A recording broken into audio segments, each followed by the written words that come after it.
so our next topic we're going to talk about is equations and inequalities. Now, part of me thought about skipping this section because later you're going to actually learn how to solve equations and inequalities.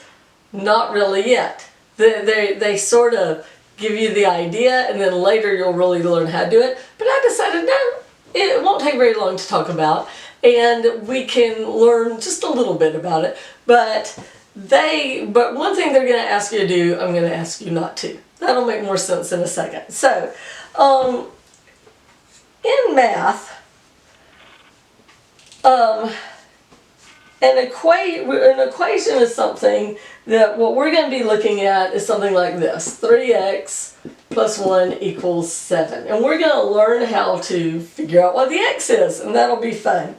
But when I'm going to teach you how to solve for x. That's going to be our big, main, important idea that we're going to learn this year is how to figure out what x is. Now, some of you already know, especially if you had me for pre-algebra, but don't spoil it for everyone else.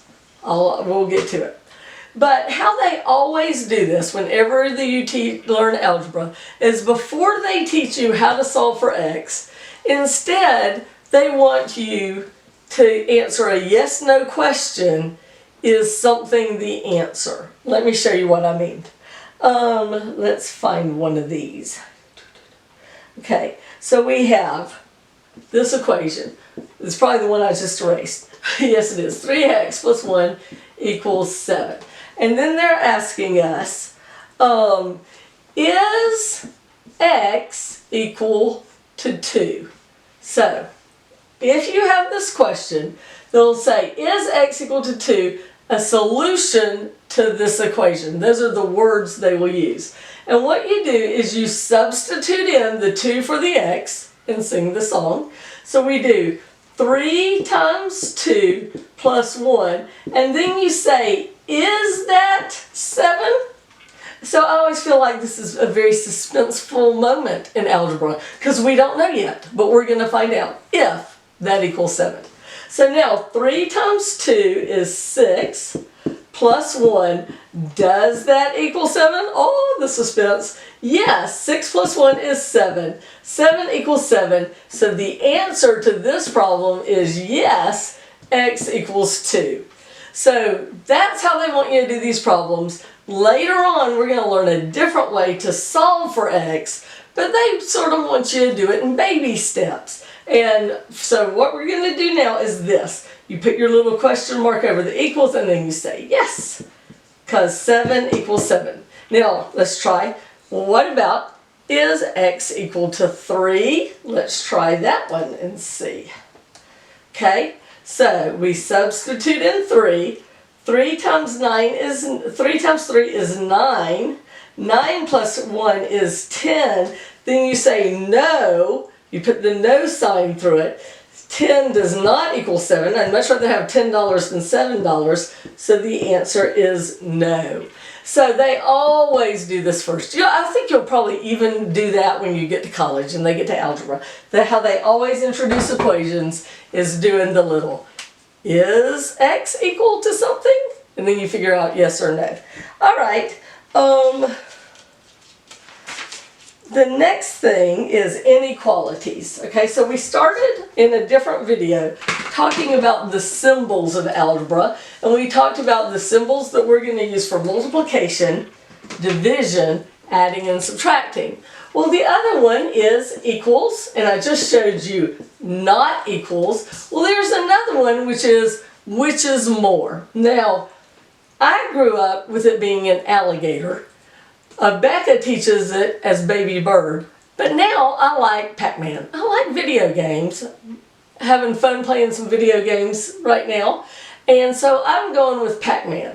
And Pac-Man likes to eat ghost, but whichever is more. So these are the inequality symbols, and this is greater than, this is less than.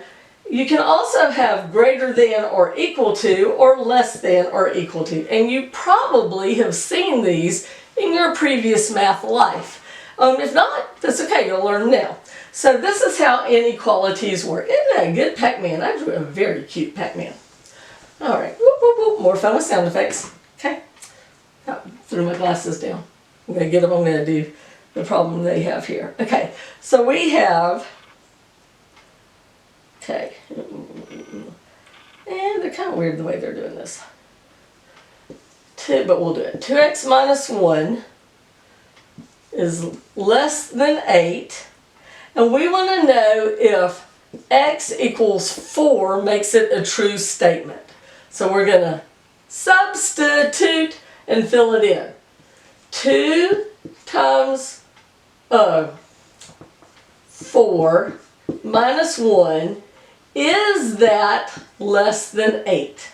Well, 2 times 4 is 8, minus 1, is that less than 8? Ooh, the suspense. 8 minus 1 is 7. And if this was Pac-Man, he'd want to eat the one that's more. And 8 is more than 7. So the answer is yes. So this is the same thing that we did with the equals, but now we're doing it with inequalities. And you really don't have to remember which one is the greater than symbol or the less than symbol. You just need to know Pac-Man wants to eat whichever one is more. Pac-Man is very hungry for the ghost. Inky, Blinky, Stinky, and I can't remember the other one. Pinky. My son Nathan's laughing at me. What's the other one? Clyde. Clyde. There you go. That's why you have to have a kid here. All right. Alright, so that's it for inequalities. In that little section, like I said, there wasn't much to it, but it's pretty fun. I think you'll enjoy it. Math is fun. Nathan?